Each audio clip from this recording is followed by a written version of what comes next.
Cristo, bom Mestre, eis meu querer, mais santidade de vida ter, faze-me firme, Cristo meu Deus, que os teus caminhos sejam os meus.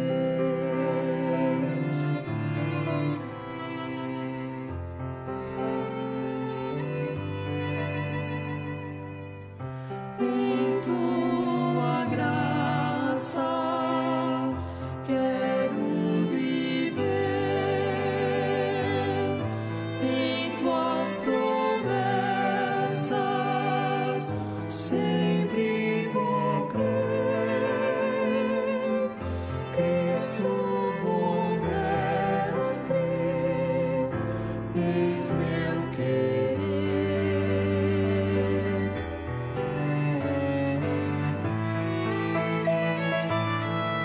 Cristo, bom Mestre, eis meu querer, tua vontade sempre fazer, faze-me forte para lutar e a vitória sim alcançar.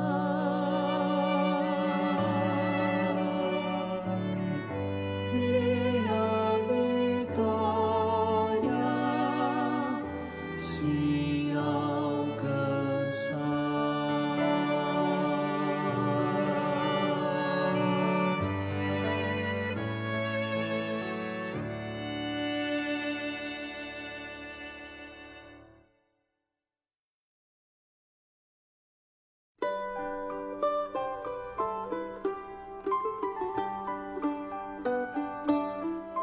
Eis o amor de Deus o Pai, tão bondoso é o Senhor, que entregou Jesus seu Filho, que em seu sangue derramou. Quem não louvará teu nome, quem do amor se esquecerá? Nos eternos dias dos céus, esquecido não será.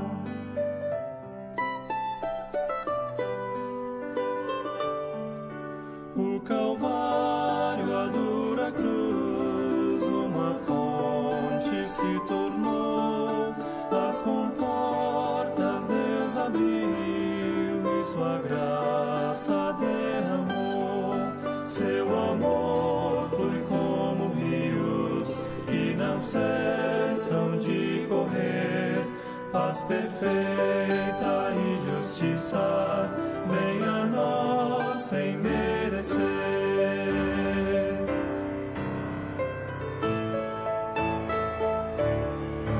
Esse amor que é insondável foi entregue pra morrer. Hoje reina ressurreto, viva está sem perecer. Seu amor pra sempre eterno, radiante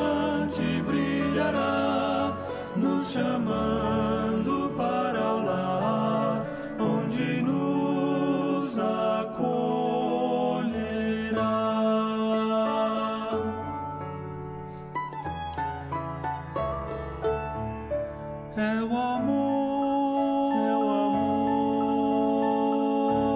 amor, seu amor.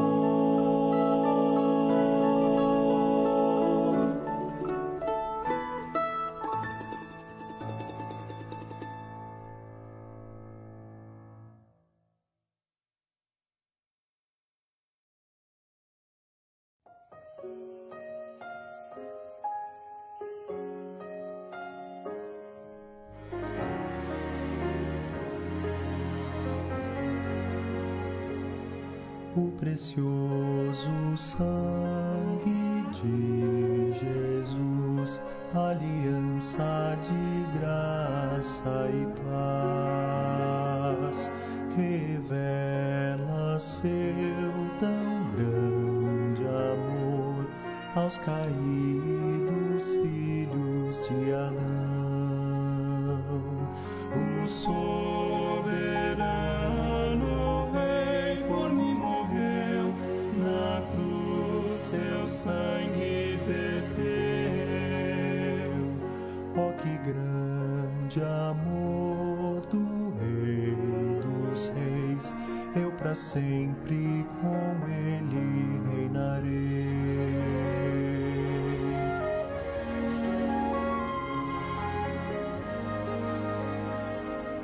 O precioso sangue de Jesus dá acesso a um santo lugar.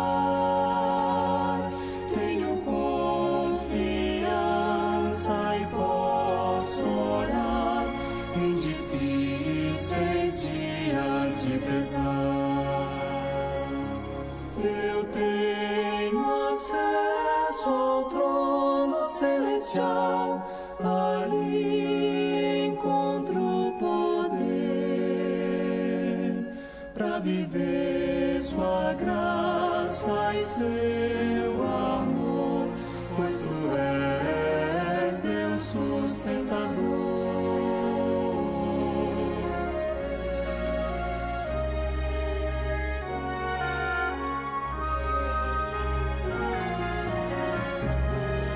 Precioso sangue de Jesus é o cântico lá dos altos céus, onde os santos cantam glória a Deus por Jesus, o Cordeiro que deu de toda língua e nação, nós somos unidos por Jesus, para sempre, eternamente.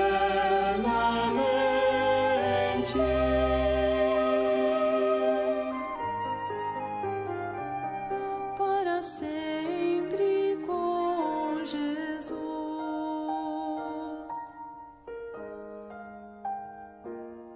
Para sempre com Jesus.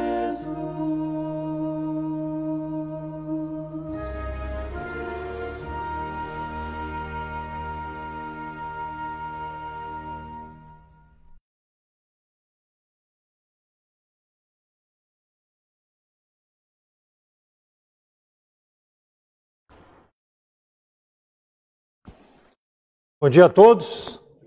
Todos sois bem-vindos. Nos perdoe o atraso, alguns detalhes ainda no ajuste do equipamento novo, mas todos sois bem-vindos na manhã de hoje, aqueles que nos assistem também pela internet. Graças a Deus pelo tempo que nós teremos de comunhão e Deus seja glorificado com a presença de todos. Vamos iniciar falando o nosso versículo, todos juntos.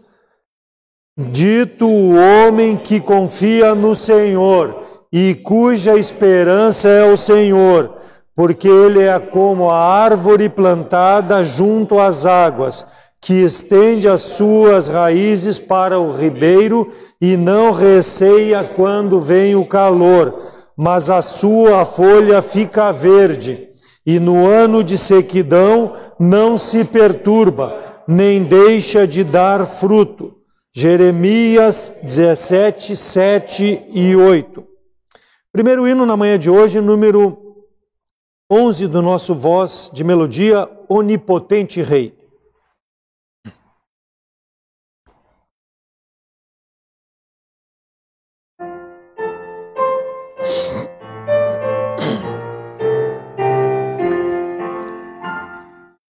Onipotente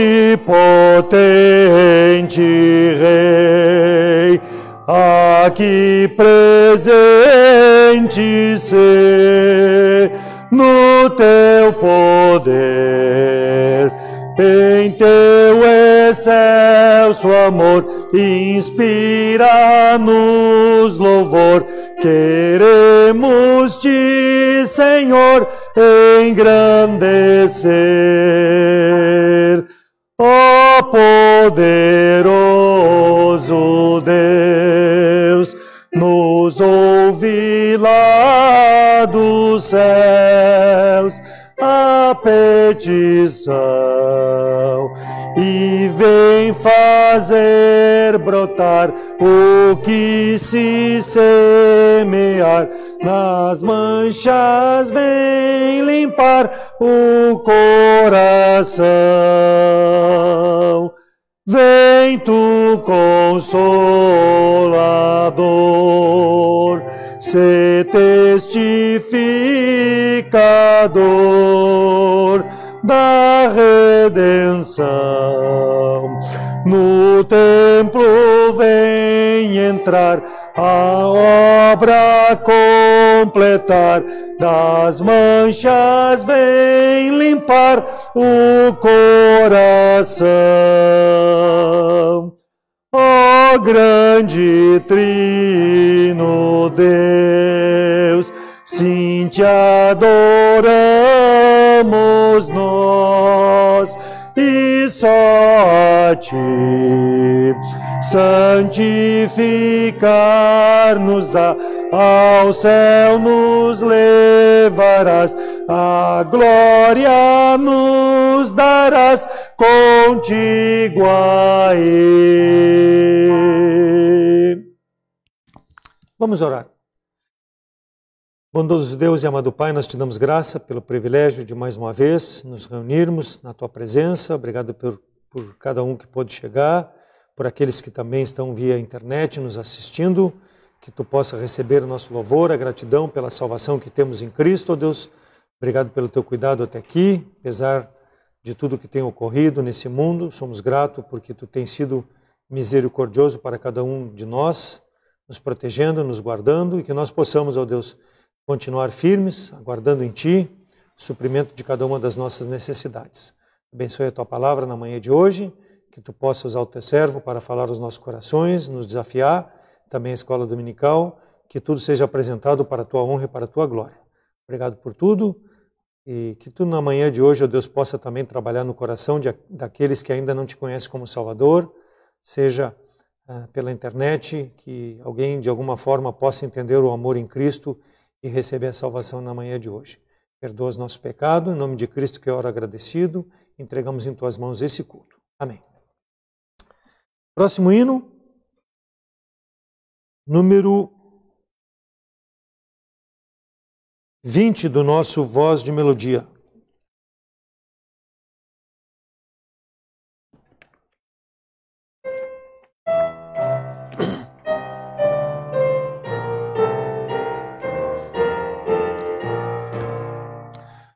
Oh, vinde adorar o excelso e bom Deus, eterno Senhor da terra dos céus, que reina supremo, envolto na luz, e que se revela em Cristo Jesus.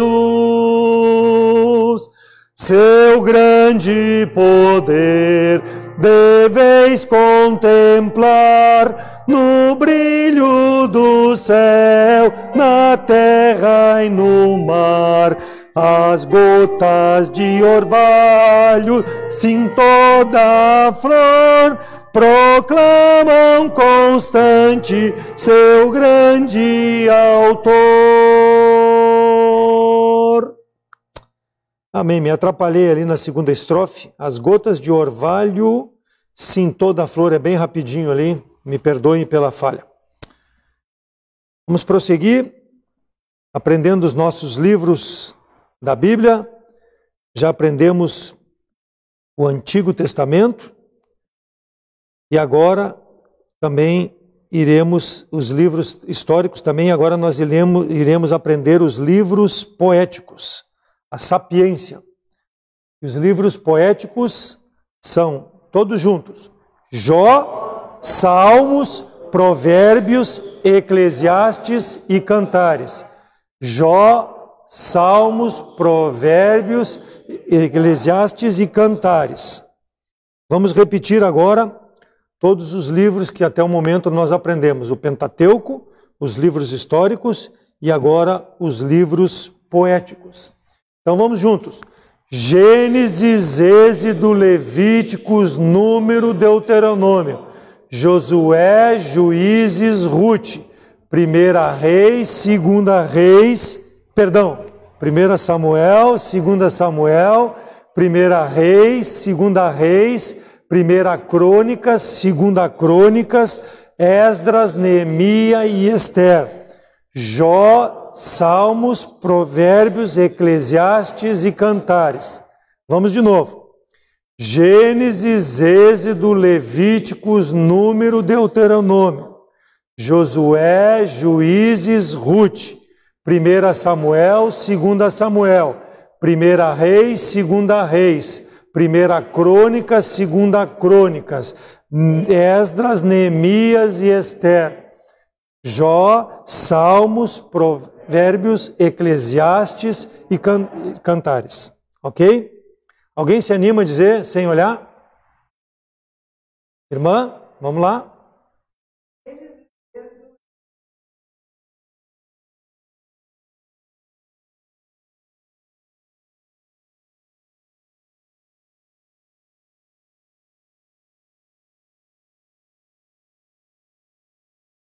E aí depois do Jó? Amém, graças a Deus. Tá bom, graças a Deus. Então temos o Pentateuco, os livros históricos e os livros poéticos. Vamos ver quando começar os profetas menores, que aí nós vamos complicar um pouco. Mas graças a Deus. Está voltando para a primeira página aqui o meu. Leitura bíblica, Ezequiel capítulo 15. Aqueles que puderem ficar em pé, podem se colocar em pé. Farei a leitura, os irmãos poderão acompanhar em suas Bíblias. Ezequiel capítulo 15. Ezequiel capítulo 15. A palavra do Senhor nos diz assim: E veio a mim a palavra do Senhor dizendo: Filho do homem, que mais é a árvore da videira do que qualquer outra árvore, ou do que o sarmento que está entre as árvores do bosque? Toma-se dela madeira para fazer alguma obra? Ou toma-se dela alguma estaca para que lhe pendure um vaso? Eis que é lançado no fogo para ser consumido. Ambas as suas extremidades consome o fogo, e o meio dela fica também queimado. Servirá porventura para alguma obra? Ora, se estando inteiro não servia para obra alguma, quanto menos sendo consumido pelo fogo e sendo queimado se faria ainda obra dele? Portanto, assim diz o Senhor Deus: como a árvore da videira entre as árvores do bosque, que tenho entregue ao fogo para que seja consumido, assim entregarei os habitantes de Jerusalém. E porei a minha face contra eles. Do fogo sairão, mas o fogo os consumirá. E sabereis que eu sou o Senhor, quando tiver posto a minha face contra eles. E tomarei a terra em desolação, e tornarei a terra em desolação, porquanto grandemente transgrediram, diz o Senhor Deus. Vamos orar.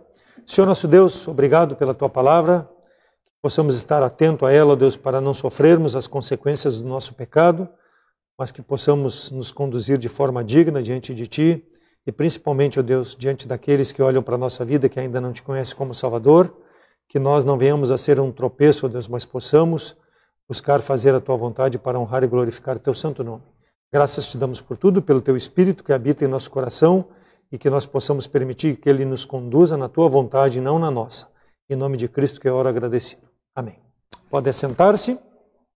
Nossos avisos.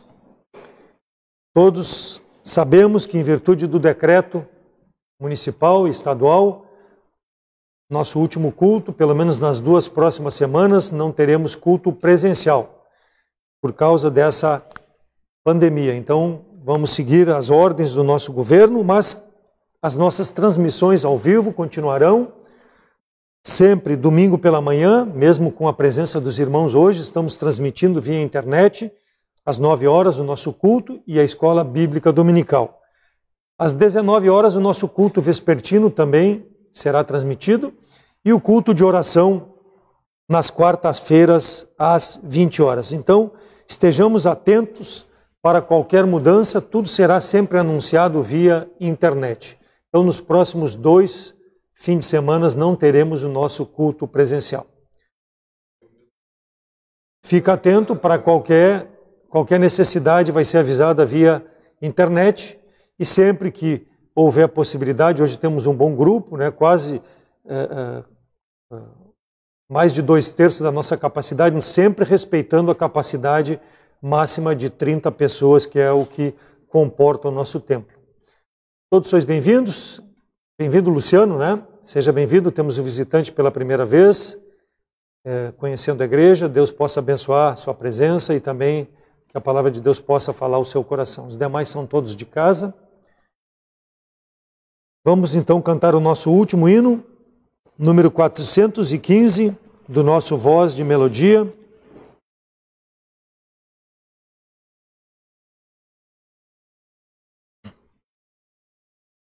Depois teremos o desafio da palavra do Senhor.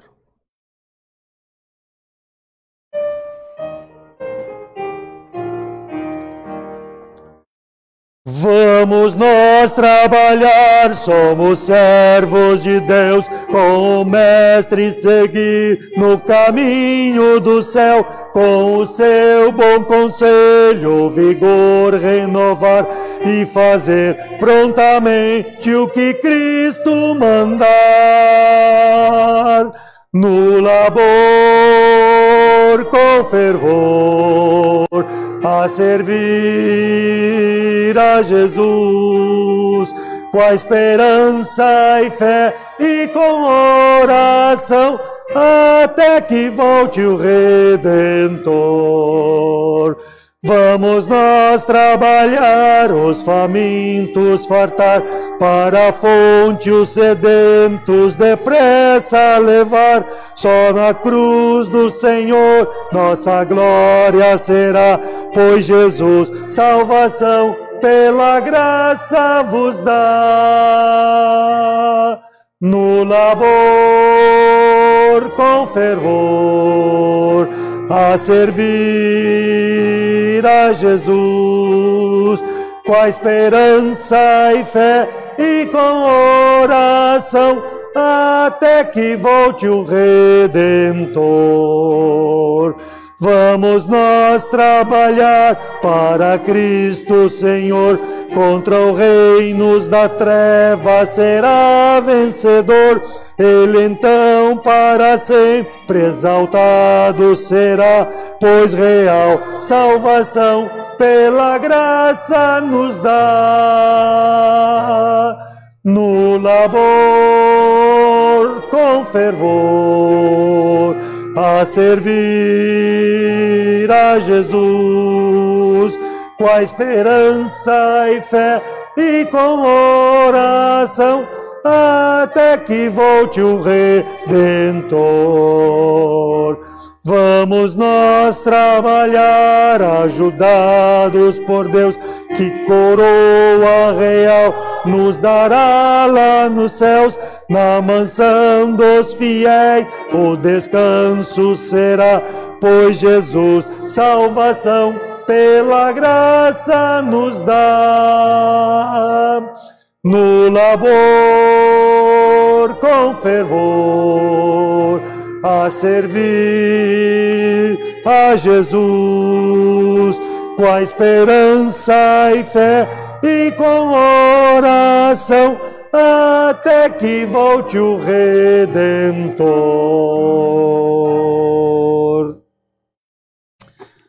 Amém. Obrigado pelo auxílio do pastor, também pelo irmão Guilherme. Desafio da palavra de hoje com o irmão Jason.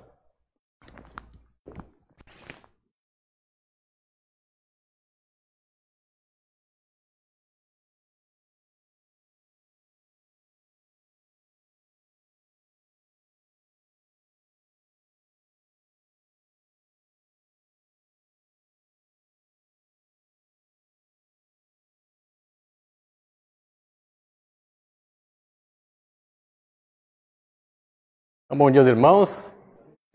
Graças a Deus por podermos estar reunidos aqui mais esta semana.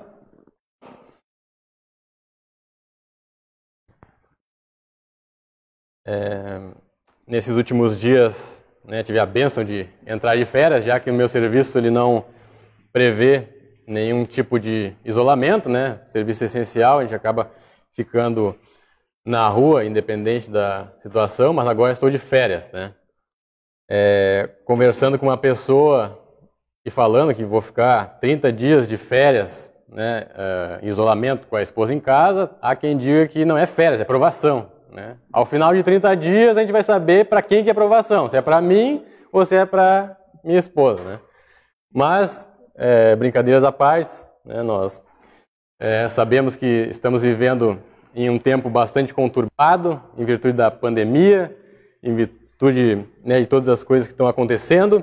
O estudo proposto aqui foi no livro de Tiago, justamente porque ele é um livro que se torna muito atual em vista de tudo isso que estamos vivendo, porque é um livro que nos chama a trazer a nossa fé, a tirar a nossa fé da prática, da teoria, e justamente colocar em prática.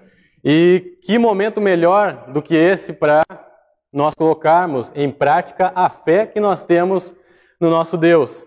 É um livro que fala de temas muito práticos da vida cristã, como a teoria e prática, a fé e obras, a língua, riqueza e pobreza e tantos outros assuntos que nós encontramos aqui neste livro. Nós vamos fazer uma recapitulação do que nós vimos na primeira parte dessa mensagem.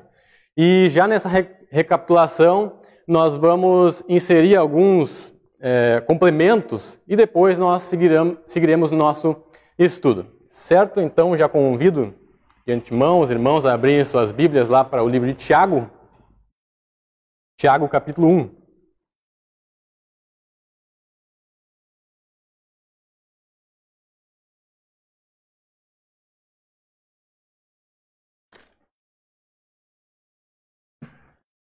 Tiago, capítulo 1. Antes de iniciarmos, vamos ter uma palavra de oração. Santo Deus, amado Pai, nós somos gratos, Senhor, porque o Senhor nos permitiu estarmos aqui presencialmente, na tua casa, te cultuando, e também o Senhor tem nos dado essa ferramenta de transmissão para todos aqueles que estão impossibilitados de chegar aqui, mas podem, mesmo assim, acompanhar essa mensagem, acompanhar o culto de seus lares, ó Deus.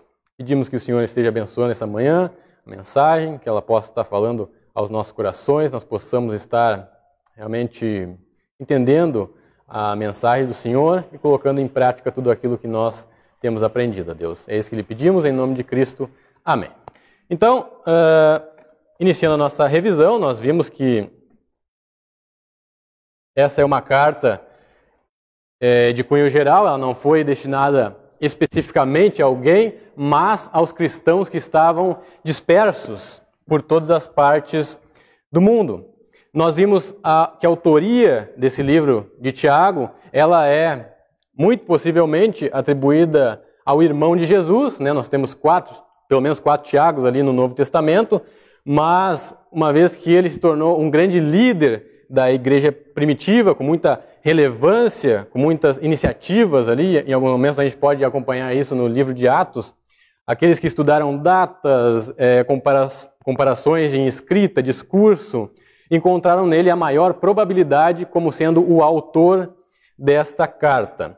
Nós também vimos que Tiago nos aponta que devemos ter alegria em meio às provas, e naturalmente isso não quer dizer que o cristão está proibido de se entristecer ou sentir dor quando recebe uma notícia ruim, né? Isso faz parte de nós como seres humanos, mas o que ele quer dizer aqui é que ao passarmos por provações, se nós tivermos o olhar correto, se nós conseguirmos enxergarmos as provas de uma maneira correta, nós vamos entender que mesmo nas provas nós temos a oportunidade de demonstrar a nossa fé em Deus. Nós também vimos que a perseverança é o ato de continuar, insistir a ter fé dentro do nosso contexto, né? Fé em Deus, mesmo nas dificuldades. E conforme nós vamos sendo provados e temos a atitude correta, nós crescemos na maturidade cristã. Lembrando que isso não é uma coisa que acontece de uma hora para outra, isso é uma coisa que leva tempo, né? O próprio apóstolo Pedro é um exemplo disso. Lá no início do Novo Testamento, né? Ele estava muito próximo de Jesus, mas quantas vezes ele falou besteira, quantas vezes ele teve atitudes que não foram corretas, né? Quebrou a cara muitas vezes, mas no decorrer do tempo ele foi amadurecendo e nós podemos perceber, né, toda a grandiosidade de ensinos que nós temos nas cartas que ele escreveu, né, anos depois. Nós também vimos que a perseverança ela é uma marca do cristão verdadeiro. Nós não devemos, diante das provas, simplesmente desistir, mas o cristão verdadeiro, ele persevera, ele continua tendo fé em Deus, independente das circunstâncias. E nós também vimos que somente com a sabedoria dada por Deus nós conseguiremos ter alegria nas provas e ver a ação de Deus no decorrer das provas e também no resultado que as provas terão em nossas vidas. E quando nós falamos de sabedoria aqui, nós não queremos levar para o sentido... me fugiu a palavra agora? Mas no sentido assim de uma coisa sobrenatural, né? A palavra de Deus diz que o temor do Senhor é o princípio da sabedoria. Então a nossa fé ela está muito mais ligada não a um sentimento que no domingo eu me sinto fervoroso, só que quando eu chego durante a semana encarando os desafios do dia a dia, eu acabo esmorecendo, minha fé fica vacilante. Então a nossa fé ela está muito mais ligada a um compromisso de ser temente a Deus e ser obediente a Ele, do que propriamente a um sentimento meu que ele é oscilante. Às vezes eu estou bem, às vezes eu estou mal. Também vimos que o homem inconstante ele não pode esperar o livramento de Deus, pois ele não tem um compromisso de fé com Deus. E, naturalmente, isso não quer dizer que Deus não vá livrar, né, quem ele bem entender da situação que ele bem entender, né? Ele é Deus e é Ele que sabe como devem ser feitas as coisas, certo? Tudo isso que nós estamos revisando aqui estão nos versículos 1 até o 8, que foi o que nós vimos na semana retrasada, certo? Nós falamos também da nossa inconstância para resolver situações biblicamente, que ora nós usamos a Bíblia para resolver nossas questões e ora nós usamos a nossa vontade. Entendemos que o cristão, ele não deve ser assim, ele não deve ser baseado pelos seus sentimentos. A sua fé deve realmente ser comprometida. Nós não devemos ser inconstantes, mas nós devemos ser perseverantes. Mencionei também o exemplo de estudar para concurso público, para demonstrar que nós devemos trazer conosco o conhecimento adquirido conforme vamos aprendendo, né? Eu até mencionei que uma das maiores dificuldades de se estudar para concurso público é tu iniciar ali tendo aulas de português, né? Eu pelo menos sempre faço assim, tenho as minhas aulas de português ali, e depois, passado alguns meses, tu misturando o direito constitucional, direito penal, direito processual penal, direito civil, direito processual civil, depois de 4, 5 meses lá, tu vai resolver uma questão de português, como é que se resolvia isso daqui antes? Isso daí é uma das coisas mais difíceis, por quê? Porque é muito conteúdo. E se tu não for trazendo a matéria junto, né, em equilíbrio, tu acaba não conseguindo absorver aquilo que tu aprendeu, acaba caindo no esquecimento. Então, é só praticando que o conhecimento que temos, ele vai internalizar, e quando chegar o momento de praticar, nós vamos nos lembrar daquilo que aprendemos, do conhecimento que tivemos. Né? Até um exemplo da autoescola. Eu, pelo menos, quando tive ali as minhas primeiras aulas práticas de autoescola, ali de direção, né, eu me lembro que no início eu ia dirigir e tinha que ficar ali, cada marcha que eu engatava eu tinha que ficar olhando ali, né, antes de começar a dirigir. E conforme o tempo que vai acontecendo, naturalmente, cada um dos irmãos aqui que dirige sabe muito bem que não vai ficar olhando o câmbio hoje, né, porque é uma coisa natural. Tu vai lá, engata, até olha para o lado, assim, né, engata a marcha ali e vai-se embora, porque é algo que ficou internalizado, memorizado de tanta prática que foi acontecendo. Isso se transformou em algo natural. Falamos também que se vindo à igreja constantemente, ouvindo a palavra de Deus, nós já temos dificuldade em praticar tudo o que aprendemos. Imagina se nós deixarmos de participar dos cultos, né? O quanto o nosso conhecimento ele ficará esquecido. A melhor maneira de demonstrar que você entendeu alguma coisa é praticando e ensinando a outros. Eu trago aqui o exemplo, por exemplo, eu adoro falar isso, o exemplo por exemplo, né? Do pastor Daniel. Ele é professor de inglês, né? E eu acredito que conforme ele vai ensinando seus alunos a estudar inglês, a aprender inglês, ele vai cada vez mais consolidando o seu conhecimento nessa língua estrangeira, de forma que ele vai ensinando e também vai aprendendo, porque ele vai ser desafiado a pesquisar tudo mais, alguma coisa, dúvidas que os alunos terão, e isso vai aumentar o conhecimento dele e também vai ajudá-lo na prática. Outra ocasião que ocorreu comigo também, uma pessoa me pediu algumas dicas em Excel. Daí eu fui lá para mostrar alguns exercícios ali que a pessoa tinha para fazer, né, e comecei a digitar algumas fórmulas ali, tudo, e a pessoa me perguntou, mas como é que tu lembra tudo isso daí de cabeça, né, sem ter uma pesquisa ali, sem ter que se lembrar lá como é que se fazia? Isso daí são horas e mais horas de curso, bastante horas de curso, horas de prática em casa. Logicamente que, né, não sei tudo, né, tem muitas coisas que dá para se fazer com Excel, mas alguma coisa a gente consegue fazer ali automaticamente de tanto ter a prática, né?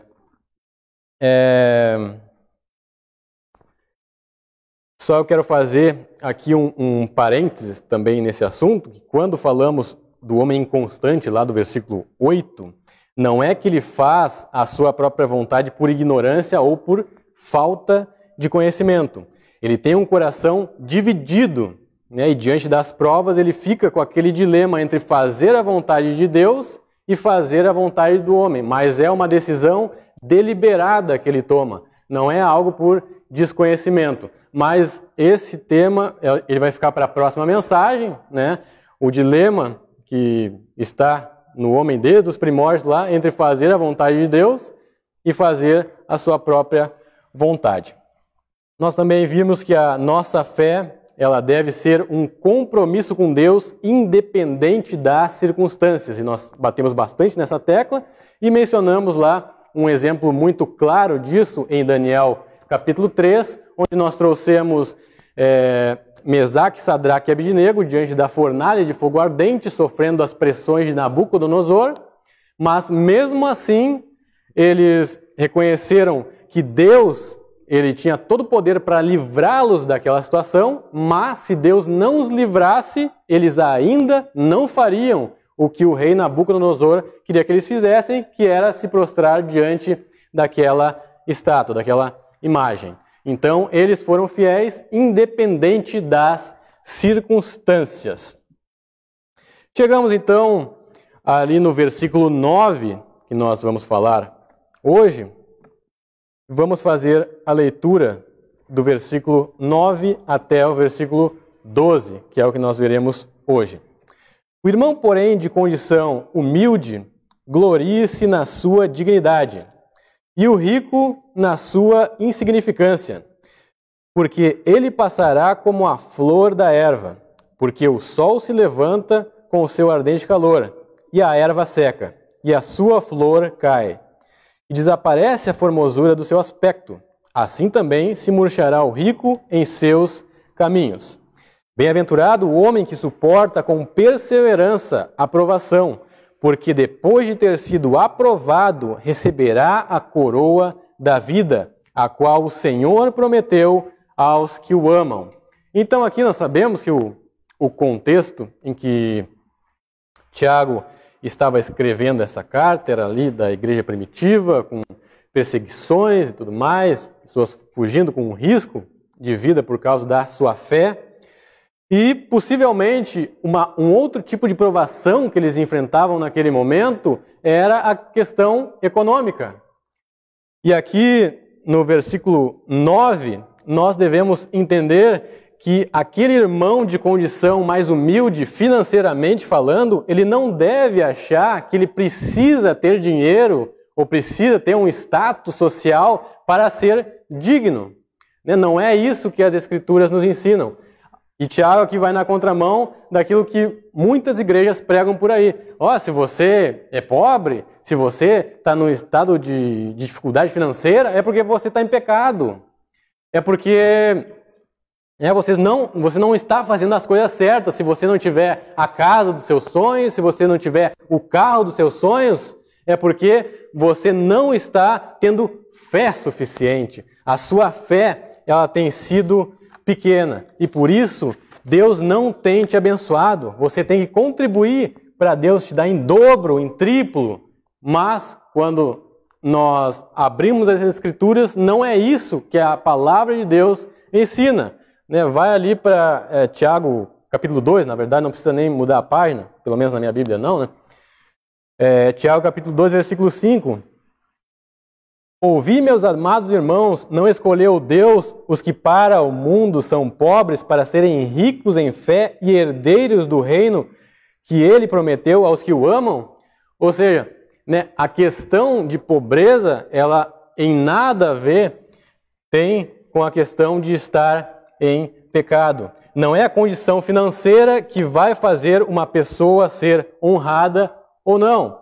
É claro que se uma pessoa está em condição financeira difícil porque ela tem preguiça de trabalhar, daí é uma outra situação. Mas diante do cenário que nós estamos, nós vemos que muitas pessoas estão sendo despedidas do seu emprego, estão ali se esforçando para conseguir aumentar, recuperar o seu rendimento, ou até mesmo pessoas que estão empregadas estão ali tentando um outro meio de conseguir um outro rendimento para conseguir superar as suas despesas.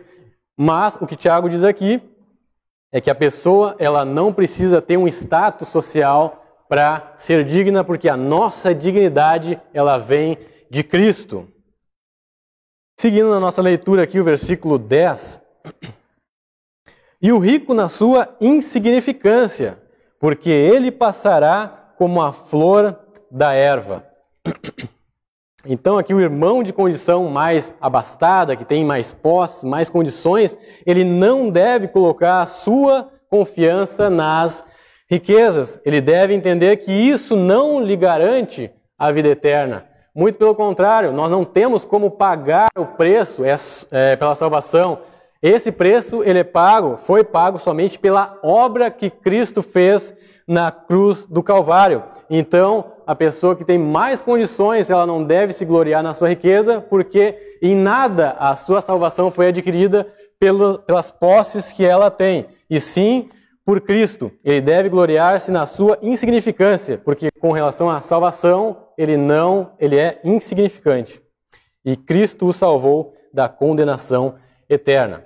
Indo para um contexto daquele que tem mais condições, mas ele não é salvo em Jesus Cristo, alguns anos atrás eu trouxe um estudo aqui sobre a Suécia, um estudo que foi feito até na Cujubaçu, que é a Comunhão Batista do Sul, Comunhão dos Jovens, e ali foi proposto que cada um pegasse dentre um continente, escolhesse um país e pesquisasse sobre aquele país para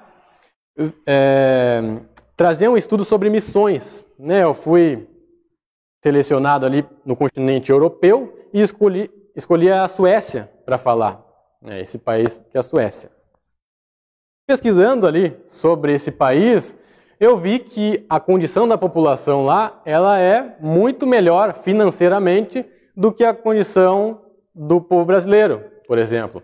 Lá na Suécia, a época que eu pesquisei, eles estavam fechando presídios porque faltava pessoas para colocar atrás das grades lá. Aqui no Brasil a gente já vê que é o contrário, né? O sistema carcerário está cada vez mais lotado e inclusive não consegue suportar a demanda que tem aqui no nosso país. Mas mesmo em condições tão favoráveis que eles têm lá, condição financeira melhor, um baixo índice de criminalidade, o que chamou a atenção é que lá naquele país existe um dos maiores índices de ateísmo do mundo. E por que isso se dá? Muitas vezes.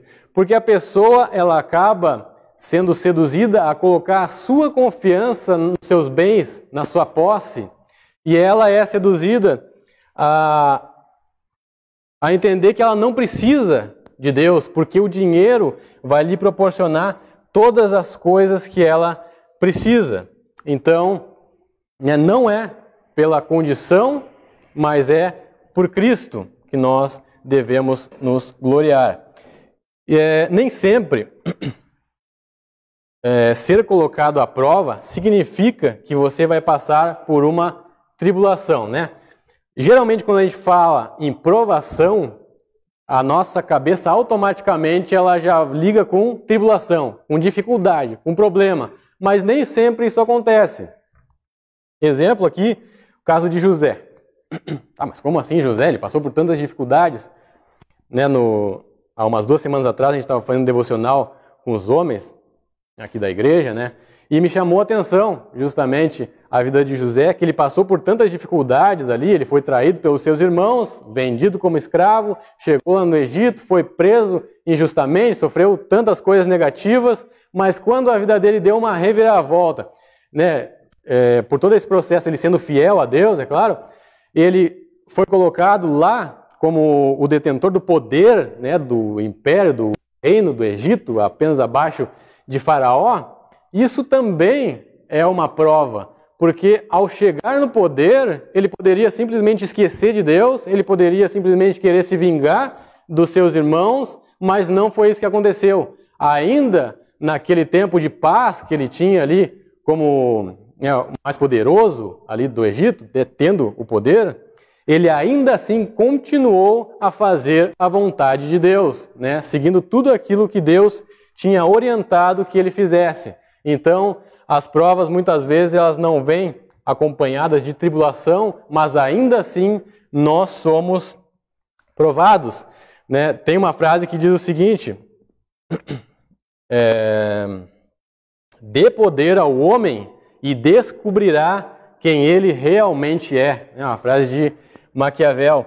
Ou seja, muitas vezes a pessoa ela está numa origem humilde, ela vai crescendo, e adquire ali muitas coisas, e a partir desse momento ela muda a sua personalidade, muda o seu comportamento, porque a partir do momento que ela teve algum poder, alguma coisa desse tipo, ela acabou se esquecendo de Deus e de todas as coisas que ele fez por ela. Mas não foi o caso de José. Ele foi fiel tanto nas provações que exigiram dele passar por tribulações, assim como ele foi fiel também nas provas que não tinham tribulações, né? E muitas vezes nós caímos nessas provas.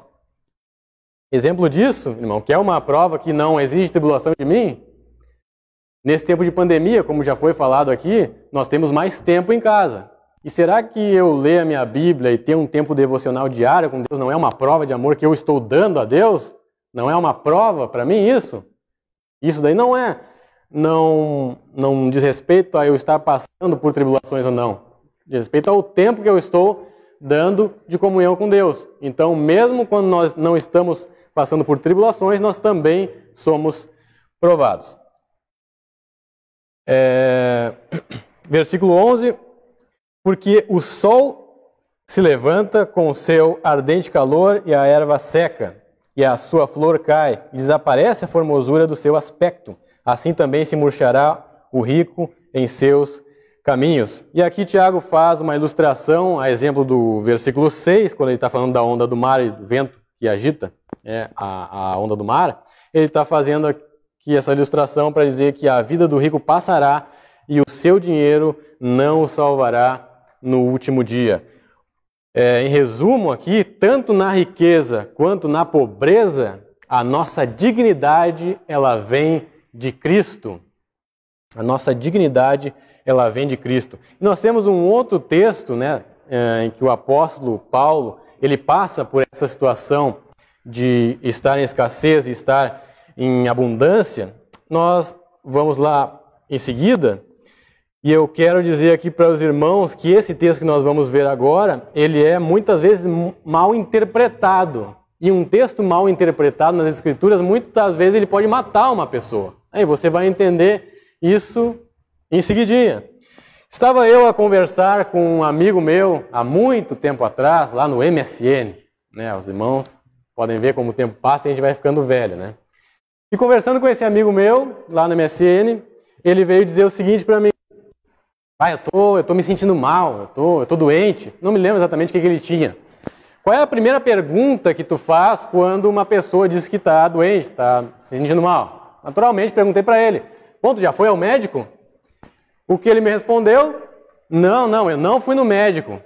Porque os meus pais, inclusive, eles têm insistido para mim ir no médico, mas eu creio que Deus, ele vai operar um milagre na minha vida. E eu não vou precisar ir no médico e ele vai me curar. E daí ele mencionou Filipenses 4,13. Tudo posso em Cristo que me fortalece.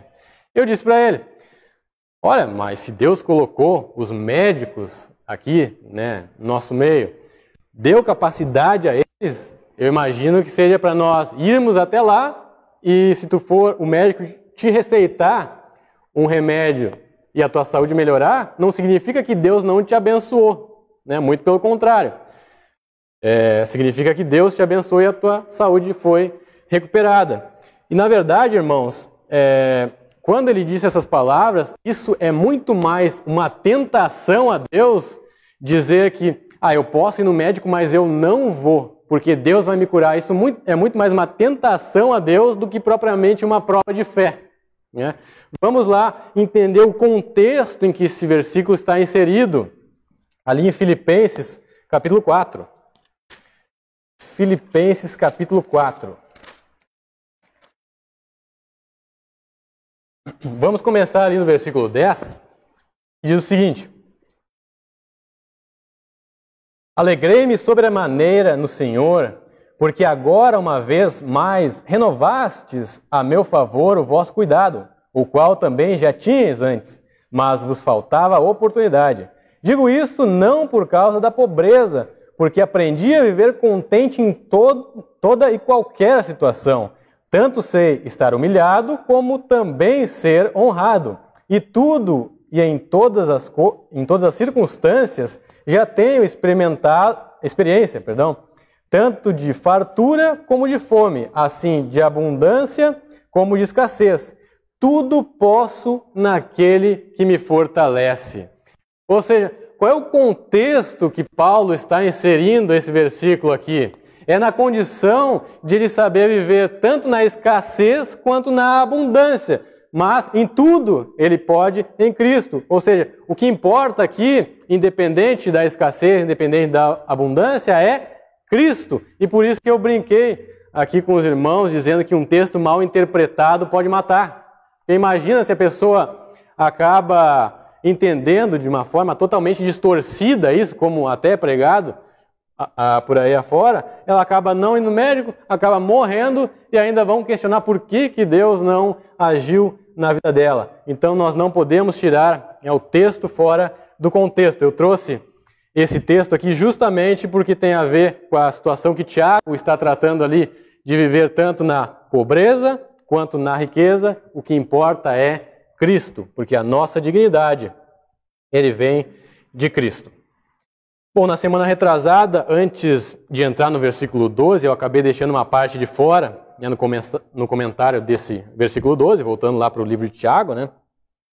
E o que eu quero comentar antes de entrar no versículo 12, é que muitas vezes as provações mais duras na nossa vida fazem com que nós não tenhamos o controle da situação.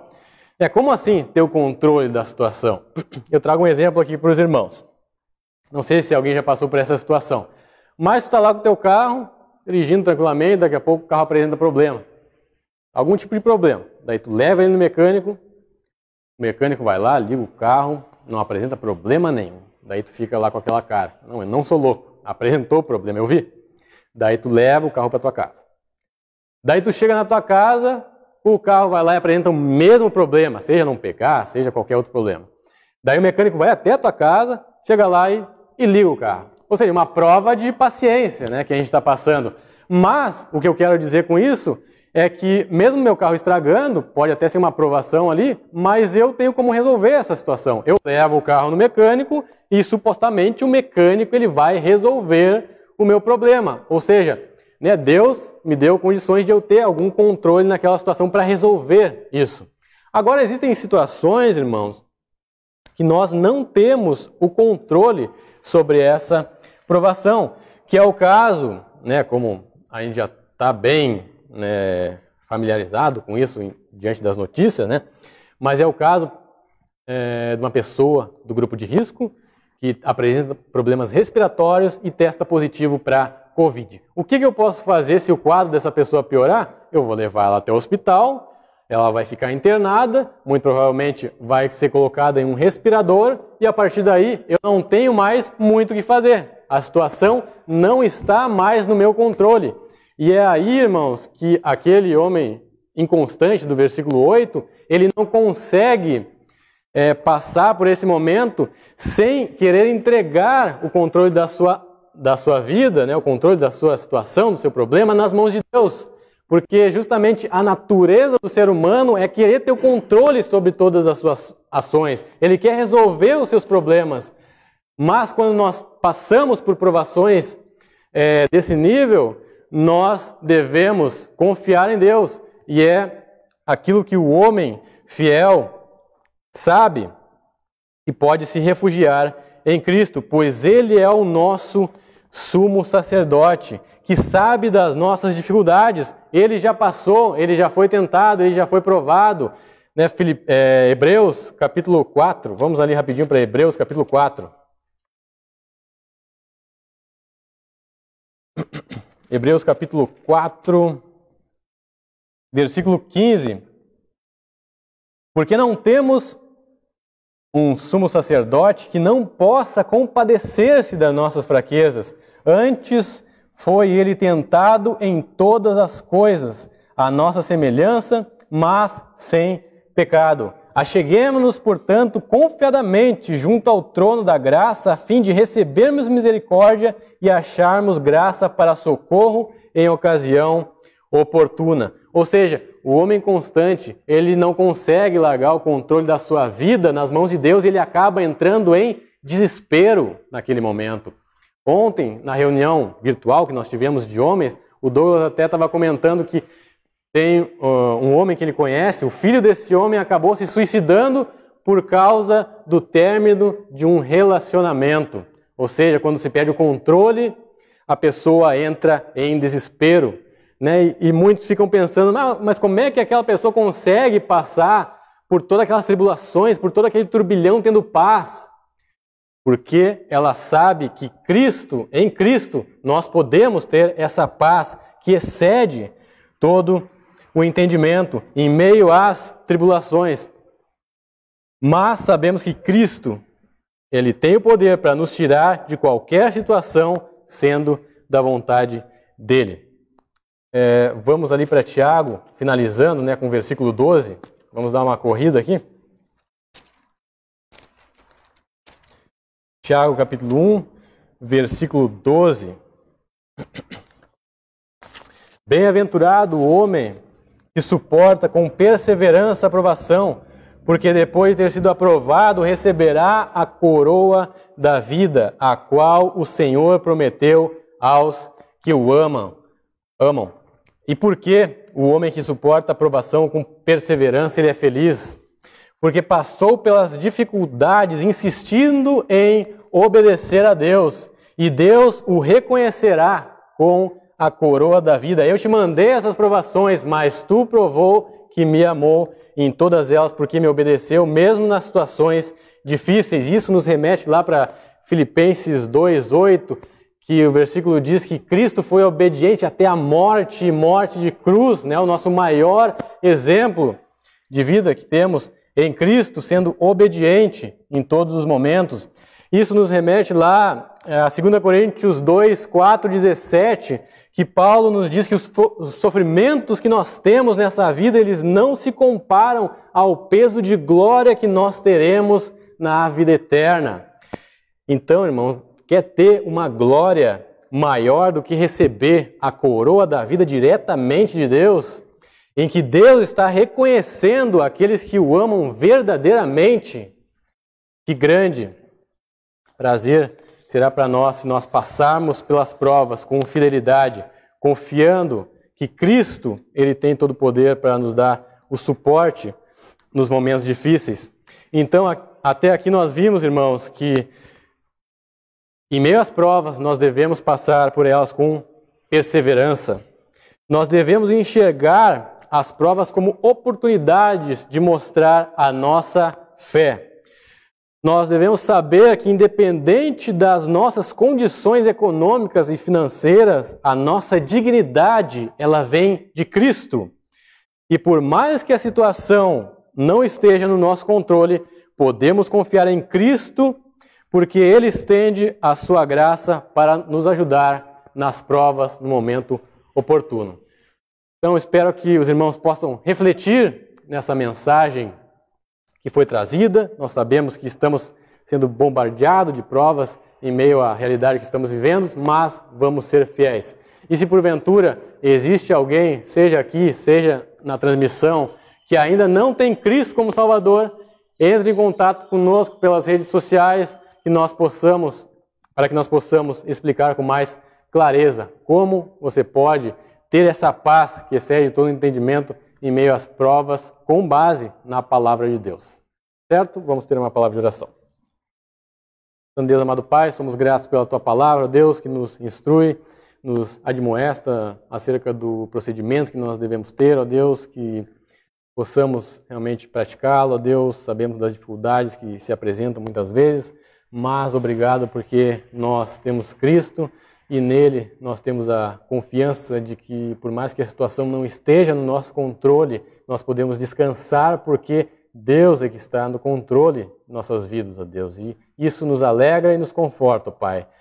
Peço que o Senhor esteja abençoando no decorrer do culto, o estudo do pastor Wesley, em nome de Cristo. Amém.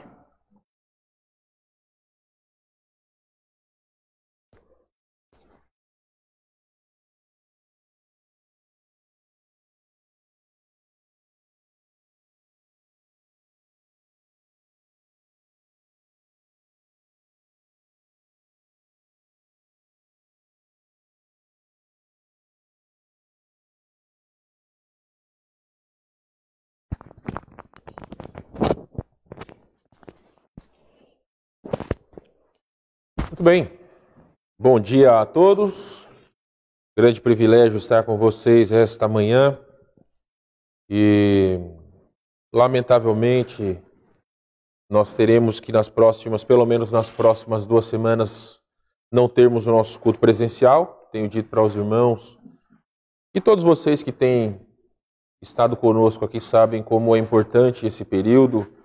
Nós entendemos tudo aquilo que temos passado como o distanciamento ele é importante, mas o fato de nós estarmos aqui reanima os nossos corações, porque nós estamos em comunhão com os nossos irmãos, respeitando todas as regras que realmente nos foram impostas, mas pelas situações que nossa sociedade tem passado, o isolamento vai ser necessário. Então, nas próximas 2 semanas, pelo menos, os nossos cultos serão apenas transmitidos, sem a necessidade ou sem a permissão do culto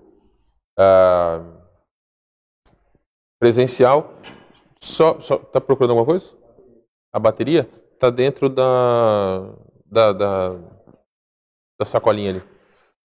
Então, nós precisamos respeitar, por mais que queremos estar juntos, né? Mas que Deus permita que brevemente esse período passe.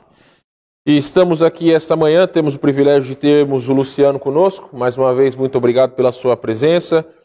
Uma pena estarmos desta forma, né? Nossa igreja gosta de receber todos calorosamente, então sinta-se aí abraçado por todos, tá bom?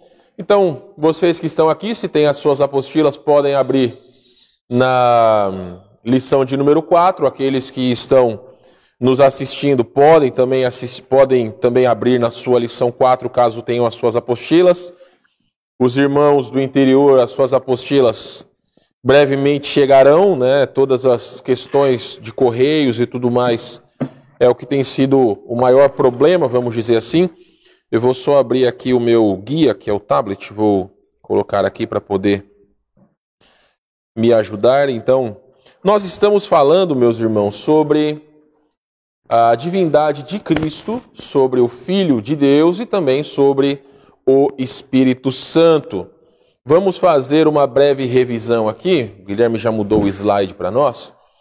Então vamos fazer uma breve revisão, mas antes de nós revisarmos, vamos orar nesse momento? Quero pedir a todos que baixem suas cabeças, fechem os seus olhos, da mesma forma aqueles que estão em casa, e vamos orar. Senhor nosso Deus, nós queremos render graças por sua bondade sobre nós. Agradecemos por todos aqueles que mesmo neste dia chuvoso e frio estão aqui na sua igreja. Sabemos que muitos não podem por toda a situação que temos passado. Queremos orar por aqueles que estão enfermos ou aqueles que estão no grupo de risco, para que o Senhor proteja e guarde a todos. Mas também que agora o Senhor nos permita realmente entender tudo aquilo que tem sido proposto. Nós queremos, ó Deus, fazer com que o povo do Senhor possa conhecer mais ao Senhor para servi-lo de maneira correta. Então nós queremos render graças a Ti, ó Deus, agradecidos em nome de Jesus. Amém.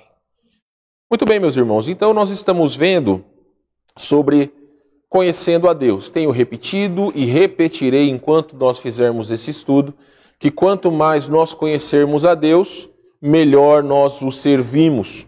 Então nós estamos falando sobre a lição de número 4, a divindade do Filho e do Espírito Santo. Nós dividimos em duas partes. E eu já adianto aos irmãos, por mais que eu sei que vocês fazem uma lição e aguardam, ou alguns têm aguardado, outros já têm feito, para fazerem as próximas, eu não tenho pressa para nós avançarmos, porque o meu interesse é que todos possam entender. Então, os irmãos têm a sua apostila, mas também tem um material complementar.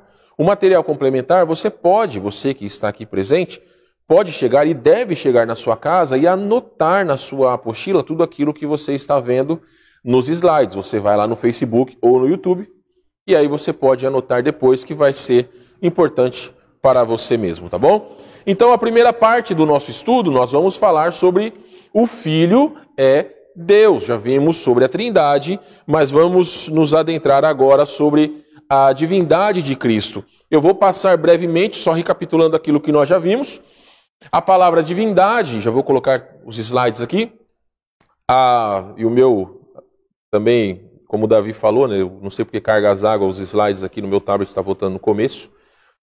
Mas então, a palavra divindade vem da palavra latina deitas, que significa divindade ou estado de ser Deus. A divindade do Filho e do Espírito são duas das mais importantes doutrinas do cristianismo. Uma pessoa não pode ser cristã se ela não reconhecer que o Filho e o Espírito são Deus. A segunda e a terceira pessoa da Trindade. O Filho que se fez carne para a nossa salvação e o Espírito que habita em cada crente. Então, eu só estou revisando coisa que nós já vimos na semana passada. Nós falamos sobre João 1:1. No princípio era o Verbo estava com Deus e o Verbo era Deus. Vou ler só o início desse parágrafo. O Verbo era uma expressão usada por teólogos e filósofos, judeus e gregos, por igual de muitas maneiras diferentes. Então nós já explicamos que quando João escreveu que no princípio era o verbo, aqueles que lá estavam entenderam que quando João estava dizendo sobre isso, estava deixando claro sobre a divindade de Cristo. Também nós falamos sobre João 1,18. João 1,18 diz que ninguém jamais viu a Deus, o Deus unigênito que está no seio do Pai é quem o revelou. Ou seja, Deus se comunicou mediante várias pessoas no Antigo Testamento, por geral profetas, que recebiam mensagens específicas. Mas ninguém viu a Deus. Em Cristo, Deus revelou sua natureza e essência de forma que podia ver-se e tocar-se. E em Cristo, Deus se fez homem e habitou entre nós. Nós também vimos lá em Filipenses capítulo 2, versículo 6, embora sendo Deus não considerou que ser igual a Deus fosse algo que devesse se apegar. Então isso não causou orgulho em Cristo, pelo contrário, nós vimos a humildade de Jesus estando entre homens pecadores. E aí, meus irmãos, nós vimos, baseado nesse texto de Filipenses 2, 5 a 11, algumas características de Jesus, e eu lembro que nós paramos aqui. Essas características não estão dispostas nas suas apostilas. Então vocês copiem depois. Se caso vocês querem, não dá para copiar na apostila, coloca uma folha de sulfite em anexo aí nas lições, que não há problema nenhum. Então, rapidamente, aquilo que nós já vimos na semana passada. Algumas características de Jesus. Existiu sempre com Deus. Se ele é Deus, existiu sempre com Deus. É igual a Deus porque é Deus. João 1:1. Embora seja Deus, converteu-se em homem para cumprir o plano divino de salvação para a humanidade perdida. Não só tinha aparência de homem, mas em verdade se converteu em homem para identificar-se conosco. E nós lemos lá em Hebreus 4,15, que demonstra a humanidade de Cristo, que também ele teve, como nós temos, tentações, provações. Nós já falamos sobre isso. E aí, chegamos na quinta, na sexta e na sétima e oitava características. Voluntariamente se despojou de seus direitos divinos, privilégios e posição, sendo submisso à vontade do Pai, morreu na cruz por nossos pecados para que não tivéssemos que enfrentar a morte eterna. Aqui está falando da segunda morte, que é o lago de fogo. Deus o glorificou por sua obediência e Deus o levou ou exaltou para a sua posição original à destra do Pai, de onde reinará por todo sempre como nosso Senhor e Juiz.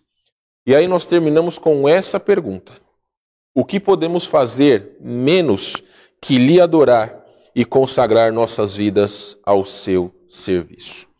E aí, meus irmãos, nós continuaremos então falando sobre a divindade de Cristo, porque nós chegamos aqui na próxima pergunta, que está na sua apostila na página 37, que é a pergunta de número 4. A pergunta é a seguinte: o que Colossenses 1,15 nos ensina sobre a divindade do Filho de Deus e sua posição acima de toda a criação? O versículo está disposto. Este é a imagem do Deus invisível, o primogênito de toda a criação. Então não está a totalidade do versículo, mas de que forma? Da forma que nós podemos entender. Então aqui nós temos algumas verdades que nós leremos nos versículos 15 e 16. Então, abre sua Bíblia lá em Colossenses capítulo 1. Vocês que nos assistem da mesma forma podem abrir as suas Bíblias lá em Colossenses capítulo 1. Vamos ler então versículos 15 e 16.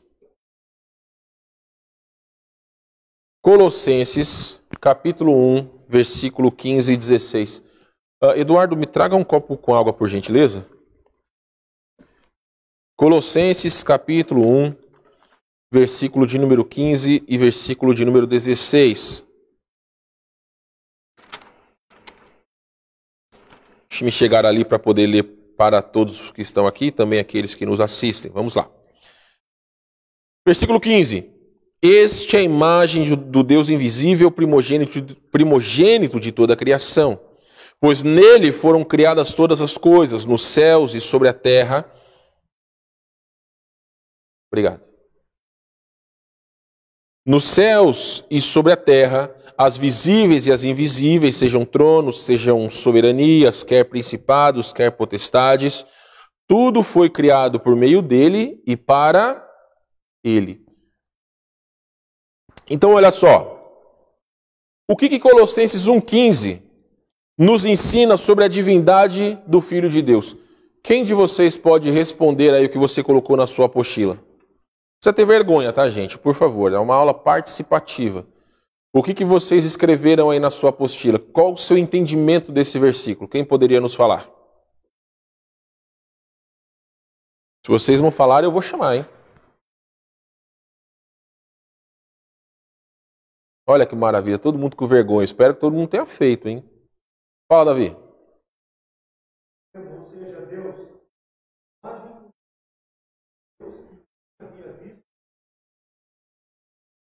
através. Exatamente. Então, resumindo para aqueles que nos assistem e não conseguiram ouvir, Cristo é supremo. Ele é Deus. Então, irmãos, se você colocou algo parecido com isso, está correto. Agora, algumas coisas para que você possa complementar na sua apostila. Verdades importantes sobre Jesus no texto que nós lemos. Primeiro, Cristo é Deus. E como imagem do Deus invisível, ele é a exata representação de Deus. Não só reflete a Deus, mas sim também revela a Deus. Nós já lemos agora João 1,18. Vamos para João capítulo 14, versículo 9. Eu sei que por vezes eu tenho colocado os versículos aqui, mas aqueles que não têm as suas apostilas podem manusear a sua Bíblia e podem anotar. Então, João capítulo 14, versículo de número 9. Vamos lá.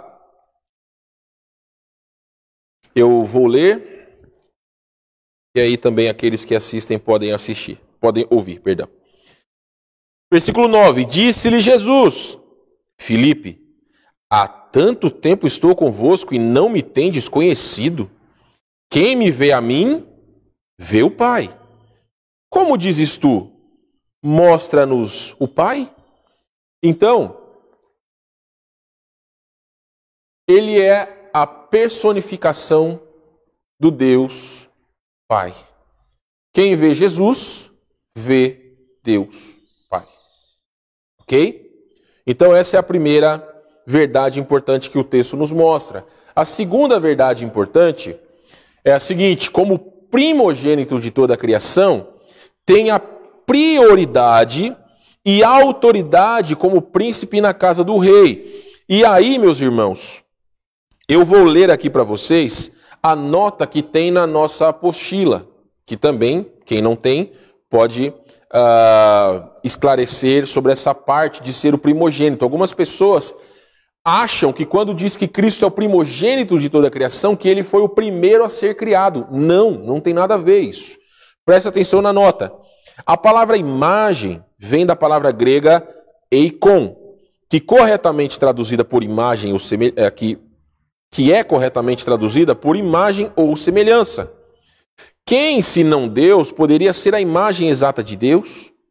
Qualquer ser menor não seria uma imagem verdadeira das excelências infinitas de Deus, porém, apenas uma deturpação ou distorção. O Filho só pode ser a imagem de Deus porque ele é o esplendor de sua glória e representação exata de sua natureza. A palavra primogênito vem da palavra grega prototokos, que significa primeiro, mais a palavra gerado, e tem sido com frequência usado erroneamente para negar a divindade de Cristo.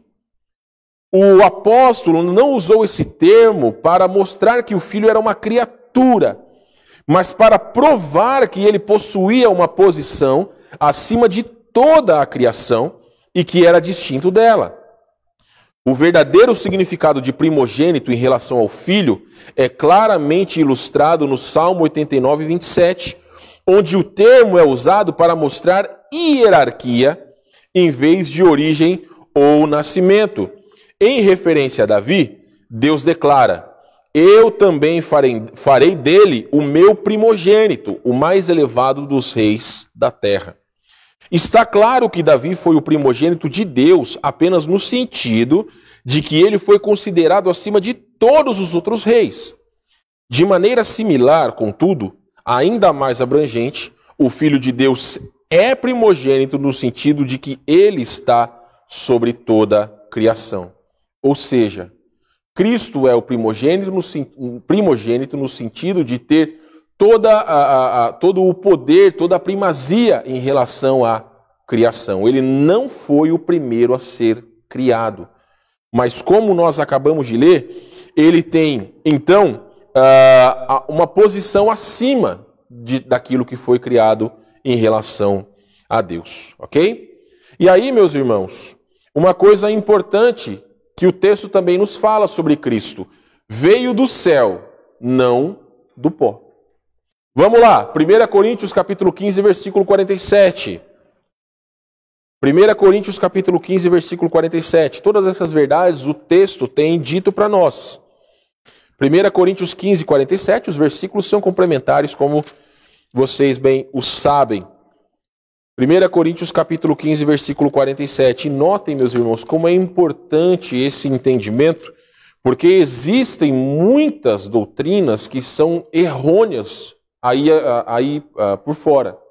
Então, é necessário que nós entendamos e compreendamos as verdades da palavra de Deus. E para isso, é necessário o conhecimento de Deus. 15:47. O primeiro homem formado da terra é terreno. Quem foi o primeiro homem? E como é que Adão foi criado?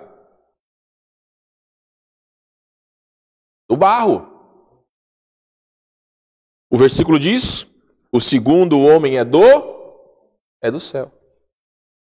Cristo. Então, meus irmãos, essa é outra verdade que o texto de Colossenses nos mostra. Ainda é o Senhor de tudo. Apocalipse 17:14. Rei dos reis, Senhor dos senhores.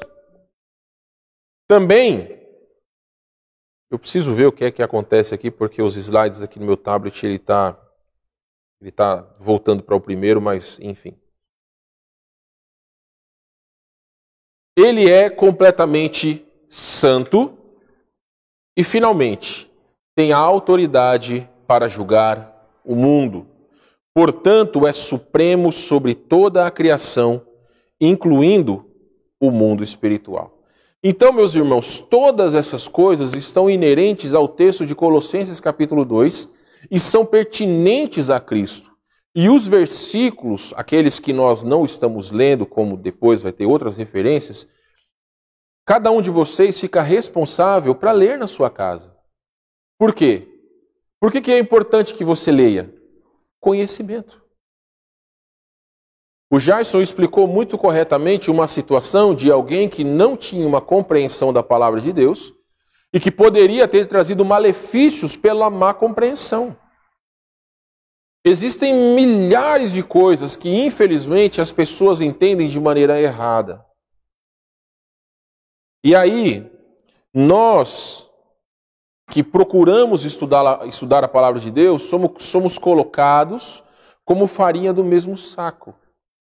Por exemplo, irmãos, no início da pandemia, nas primeiras semanas, o governo federal colocou as igrejas, os cultos, como...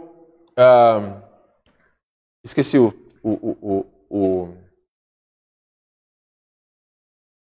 Deu lá um decreto onde permitia que as igrejas pudessem abrir. Atividade essencial. Obrigado. Então colocou as igrejas como atividade essencial. As redes sociais choveram críticas. Esta igreja não abriu. Nós respeitamos as recomendações estaduais e municipais. Mas era interessante que boa parte das críticas eram direcionadas à questão financeira. Agora as igrejas podem abrir para que possam angariar fundos. Será que toda a igreja está preocupada com a questão financeira? Eu, como pastor, sou suspeito para dizer para vocês. Mas cada um de vocês que faz parte dessa igreja sabe que não. O foco desta igreja e de boa parte das igrejas batistas está em pregar a palavra de Deus para que o pecador possa compreender que Cristo veio ao mundo para o salvar. Então, nós precisamos entender que a palavra de Deus mostra para nós que o foco do cristão é servir ao Senhor. E não servir a homens ou a igrejas. Mas, por outro lado, existe uma generalização de que todos os crentes são ludibriados e todos os pastores são espertalhões, aonde querem arrancar até o seu último centavo em benefício próprio.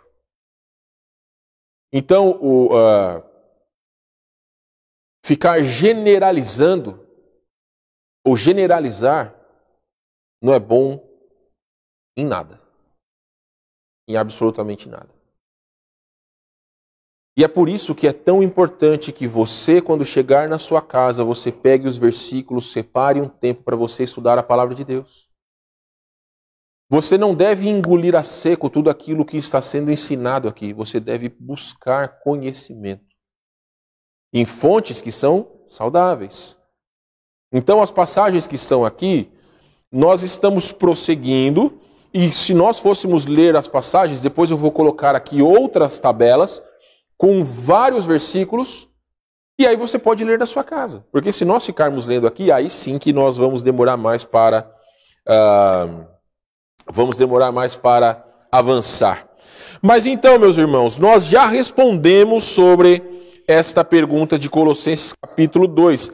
Agora temos a pergunta de número 5 na página 38, que fala sobre Colossenses 1,19, que vai estar disposto aí.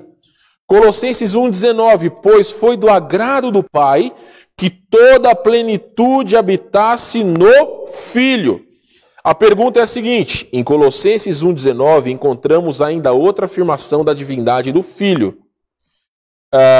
Que grandes verdades são comunicadas e como elas demonstram que o Filho é Deus?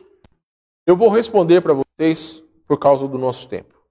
Mas fiquem cientes que nas próximas vezes venham preparados que eu vou chamar o seu nome. Beleza? De novo, saiu aqui. O que você pode complementar na sua resposta? Cristo é tudo. Humano e tudo divino. Cristo sempre foi Deus e sempre será Deus. Então essa é a plenitude no Filho. O termo grego, traduzido por plenitude, é pleroma. Trata-se de um termo técnico do vocabulário dos falsos mestres gnósticos e significa a soma total dos poderes e atributos divinos. Então aqui o apóstolo Paulo estava usando do vocabulário dos falsos mestres, mas para demonstrar quem era Jesus. Então ele era todo poderoso. Mesmo sendo homem, não deixou de ser Deus, e mesmo sendo Deus, não deixou de ser homem. Tem gente que fala, olha, quando Cristo veio ao mundo, ele era 50% homem, 50% Deus. Isso é verdade? Não. Porque aqui nós estamos falando de plenitude. Pleno, 100% Deus, 100% homem. Então o Pai não concederia seu pleroma ou a sua plenitude em caráter permanente a um ser criado. Onde já se viu Deus, o Criador de todo o universo, dar o seu poder, todo o seu poder para uma criatura dele. De maneira alguma. Satanás não exaltou-se no seu coração por querer ser igual a Deus. Ele foi criado por Deus, mas ele não era todo-poderoso. Cristo tem a plenitude porque ele é Deus. Então, o fato de que aprove a Deus ter a sua plenitude em Cristo, comprova que Jesus Cristo é Deus. Vocês estão entendendo? Sim, não? Está viajando, está pensando na hora do almoço, no churrasco? Beleza, vamos prosseguir. Questão de número 6. Vamos ler só o comentário aqui da nossa apostila sobre Colossenses 1,19.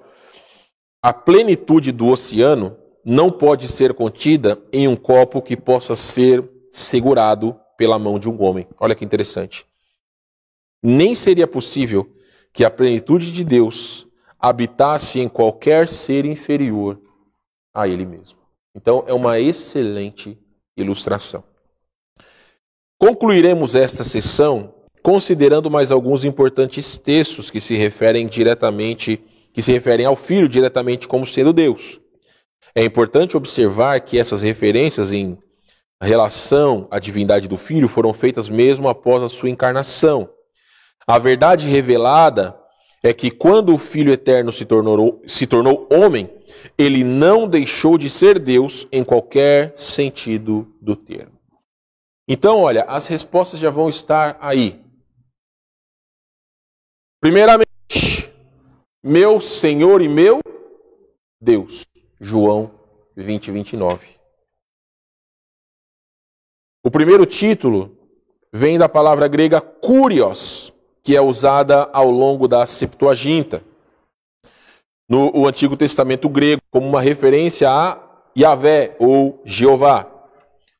O segundo título, Deus, vem da palavra grega usado para Deus, significa Theos.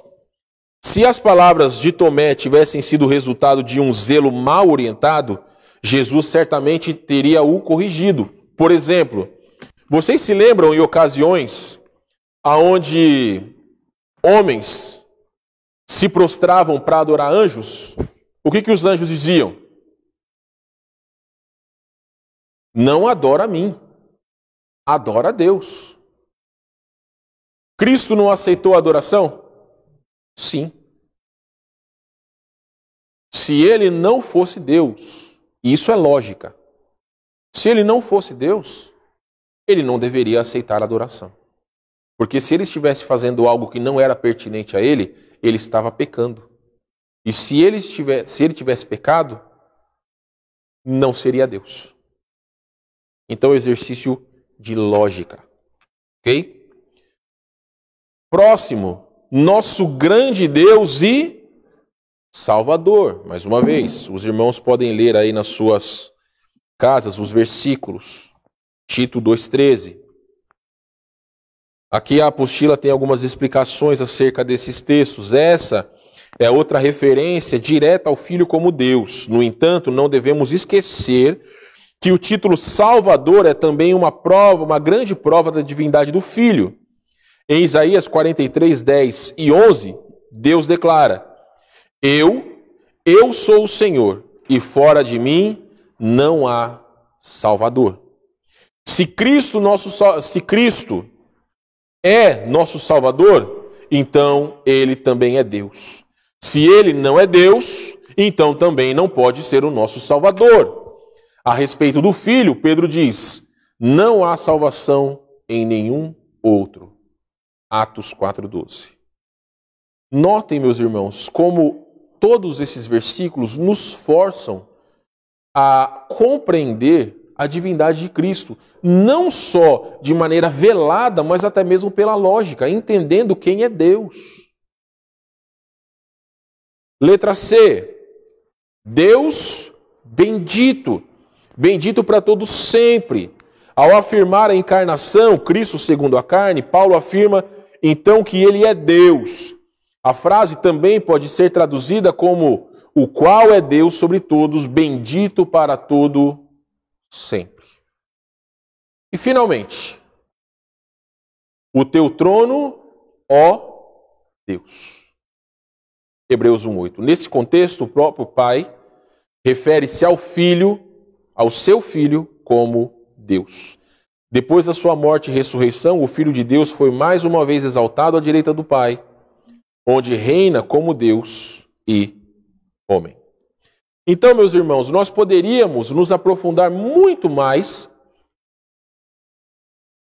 acerca da divindade de Cristo, mas o que temos aqui já é suficiente para a nossa compreensão. Ok? Agora vamos para a segunda parte. Vamos falar sobre Deus é Espírito. E pelo nosso tempo, nós vamos só pincelar aqui esta parte. Mais uma vez, em respeito àqueles que ainda não têm a sua apostila, eu escrevi aqui a introdução, o que já está na sua apostila. O Luciano não tem a sua apostila, então aquilo que está aqui ele vai poder ver e também quem nos assiste. Então, sobre Deus é Espírito. Deus não é material ou corpóreo. Ele não possui um corpo físico, assim como nós. Duas das maiores implicações dessa verdade são: primeira, Deus não está confinado a nenhuma restrição física tão comum à humanidade. Por exemplo, algum de vocês consegue passar por aquela porta de vidro se ela não abrir? Não. Então, há uma restrição, uma limitação do nosso corpo físico. Deus não é limitado, assim como nós, porque ele não é material ou corpóreo. Deus não é visível e, portanto, nunca deve ser degradado a imagem feitas por homens. E aqui deixa eu só ver se eu escrevi certo aqui. Não deve ser reduzido, tá? A imagem feita por homens. Às vezes, as Escrituras falam de Deus como se ele possuísse um corpo físico. Existem referências de seus braços, costas, sopro, ouvidos, olhos, face, pés, dedos e etc. Como explicaremos essas referências à luz da verdade de que Deus é Espírito? Então, o que está sendo dito aqui? Se Deus é Espírito, como que ele pode ter dedo? Como que ele pode ter face? É isso que nós vamos explicar. Na teologia, essas referências são consideradas expressões antropomórficas. Então, esse palavrão aí significa o seguinte: antropos, homem, e morfé, forma. Em outras palavras, Deus está simplesmente atribuindo a si mesmo características humanas com o propósito de comunicar uma verdade sobre si mesmo de uma maneira que o homem possa compreender. Por exemplo, a Bíblia fala das asas de Deus e de seu povo se escondendo debaixo da sombra de suas asas. Pergunto, Deus tem asas? Aí você fala, mas na Bíblia está escrito.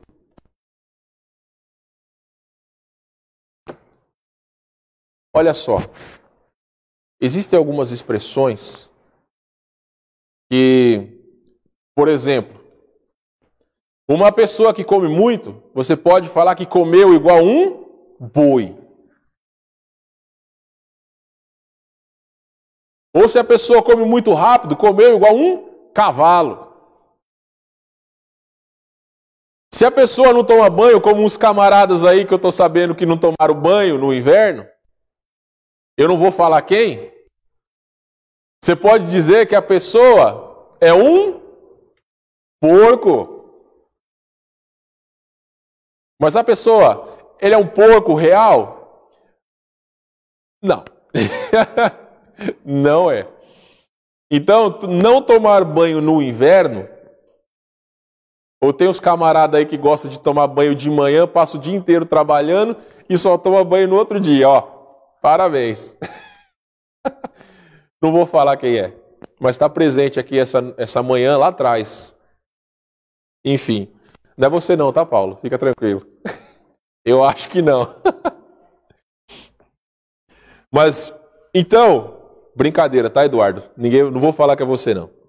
Mas é só brincadeira, irmãos. Então, é uma forma de nós podermos entender certas expressões. Olha que interessante, e essa tabela não tem na sua apostila, tá? Antropomorfismo, tenta falar essa palavra 3 vezes bem rápido. Antropomorfismo na Bíblia como o corpo físico. Então fala sobre os olhos do Senhor. Fala sobre as mãos, sobre o braço, ouvidos, rosto, dedo, voz, pés, forma humana e o anjo do Senhor. Todos esses são antropomorfismos. Muito bacana depois você pegar esses versículos e você ler. Porque é uma forma que Deus expressa para que nós entendamos. Essa outra tabela vai lhe mostrar o antropomorfismo na Bíblia com ou como emoções humanas. Fala sobre o arrependimento, sobre raiva, sobre Deus sendo um Deus zeloso ou ele tendo ciúme. Da mesma forma que fala sobre ódio e abominação. É muito interessante, meus irmãos, você entender sobre isso, por quê? Deus, ele pode ser pego de surpresa? Não, porque ele é onisciente, ou seja, ele sabe de tudo. Ele sabe da totalidade de todos os dias da nossa vida. Nós é que somos restritos ao tempo, Deus não. Então Deus sabe de todas as coisas, nós não sabemos. Existe muita confusão na Bíblia, e nós não vamos entrar sobre isso, mas só estou exemplificando para vocês, quando diz que Deus se arrependeu de algumas situações, como por exemplo lá em Gênesis capítulo 6, que por causa do pecado dos homens, Deus havia se arrependido. Meus irmãos, ali foi só uma forma de nós podermos compreender os propósitos de Deus. Imagine o seguinte, eu fico imaginando, já vi situações, pais que criam os seus filhos com toda a educação, com as dificuldades que a vida lhe oferece, mas o pai vai, cria seus filhos. E a internet está cheia de exemplos de pais que quando veem os seus filhos fazendo o errado, sendo presos, pais que diante dos policiais entram em desespero. Muitos que por vezes choram, meu filho, eu te ensinei o certo, você tinha, né, mesmo com as dificuldades, você tinha tudo dentro do seu lar, mas você escolheu fazer o errado. Olha, irmãos, o sentimento que uma pessoa sente é realmente algo que, graças a Deus, eu nunca senti, espero nunca sentir. Mas é algo que talvez passe na sua cabeça, o que será que eu fiz de errado? Deus, ele nunca faz nada de errado. Tudo aquilo que ele permite tem um propósito. Mas para o contexto da situação em que aparece que Deus se arrepende, é importante que nós que estamos lendo e as pessoas que passaram por aquilo entenderem qual o sentimento de Deus acerca daquela situação. Que não era a vontade dele que aquelas coisas acontecessem, que se tivessem sido feitas de maneiras diferentes, o resultado seria diferente. Então, nós precisamos entender que esses antropomorfismos na Bíblia é uma maneira que Deus tem se revelado a nós para que nós possamos compreender quem Ele é. Para que nós possamos compreender o que se passa não só no coração de Deus, mas as lições que Ele quer ensinar para cada um de nós. Então, aquele versículo ou aquela parte que nós lemos, que o povo deve se esconder debaixo das sombras das asas de Deus, o que significa isso? Nós devemos confiar em Deus. Simplesmente. Simples assim. Então, irmãos, esses antropomorfismos, eles são importantes para que nós entendamos a forma que Deus tem se revelado a cada um de nós. Ok? Então nós vamos terminar por aqui. Pode colocar o slide aqui. Eu posso colocar, não tem problema. Esse daqui é as lições que nós vamos continuar na semana que vem. Continuem fazendo a sua apostila, continuem respondendo a sua apostila. Se caso você quer esperar as lições, não há problema. Mas faça, por favor, não deixe de fazer. Eu tenho incentivado vocês a terem um tempo devocional em família.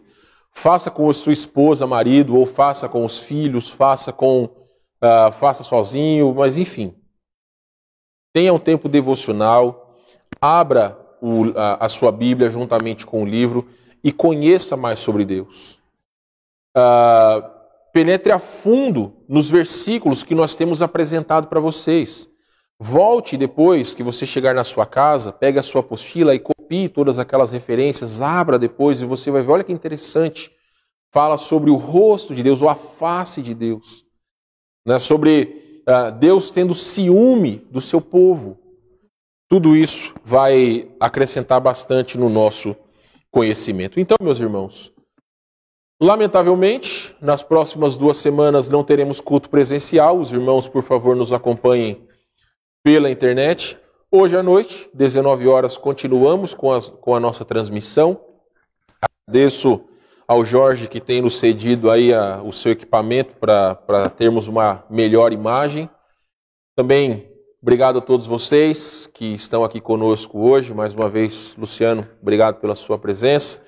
Espero que passando essas 2 semanas e possamos voltar, esteja conosco, nos acompanhe aí também nas redes sociais. E os demais irmãos, obrigado pela sua presença. O inverno começou, o frio eu particularmente gosto bastante. É mais difícil levantar de manhã, né? Principalmente num dia chuvoso como esse, mas pode ter certeza que Deus há de recompensar a sua fidelidade, tá bom? É claro que nós não fazemos as coisas para sermos recompensados, mas nós amamos ao nosso Deus e temos procurado servi-lo fazendo o nosso melhor. Amém? Não esqueçam então de orar pela nossa irmã Luciana, não esqueçam de orar pela irmã Daniela, a esposa do irmão Vinícius, lá de São Cepé, Santa Maria. Também orem pelos nossos irmãos mais idosos, nossa irmã Irene, nossa irmã Lívia, também a irmã Gessi e tantos outros irmãos que não estão vindo pelos motivos de serem do grupo de risco. Não esqueçam de orar por este rapaz charmoso, né? O Jorge, que é enfermeiro, tem trabalhado na linha de frente aí da questão do vírus. Ore por ele, ore pela Simone também. Está de férias, né? Mas vai voltar. Então, graças a Deus por esses irmãos que têm dado o seu testemunho, feito o seu melhor para a glória de Deus.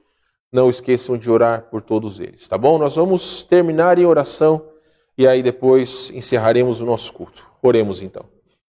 Mais uma vez, Senhor, nós queremos entrar em Sua presença, clamando a Ti, para que o Senhor direcione os nossos corações a servirmos a Ti com integridade, a sermos melhores cristãos, a entendermos que nós estamos neste mundo não é por acaso, mas é para servirmos ao Senhor.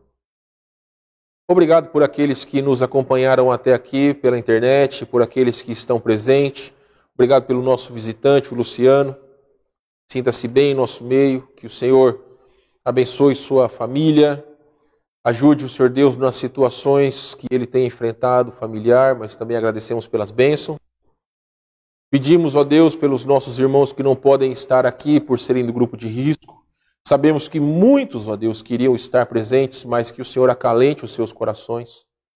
Brevemente nós cremos que tudo vai voltar ao normal e poderemos estar novamente em comunhão com todos os irmãos. Dá sabedoria nossos governantes, ó Deus. Conforta os corações de cada um, porque nas próximas 2 semanas não poderemos estar aqui. Mas ajuda-nos a ter o compromisso, cada domingo, cada quarta-feira, de estar reunido com a família, ou até mesmo individualmente, com o celular, na televisão, no computador, para termos esse tempo de comunhão virtual. Agradecemos ao Senhor pelas bênçãos, pelas provações que o Senhor tem permitido a cada um de nós. Agradecemos a Ti em nome de Jesus. Amém. Meus irmãos, Deus abençoe vocês. Antes de ir embora, não pode cumprimentar, mas agradeço ao nosso visitante por estar conosco, tá bom? Estamos dispensados. Quem nos assiste vai ficar com um hino. Deus abençoe a todos.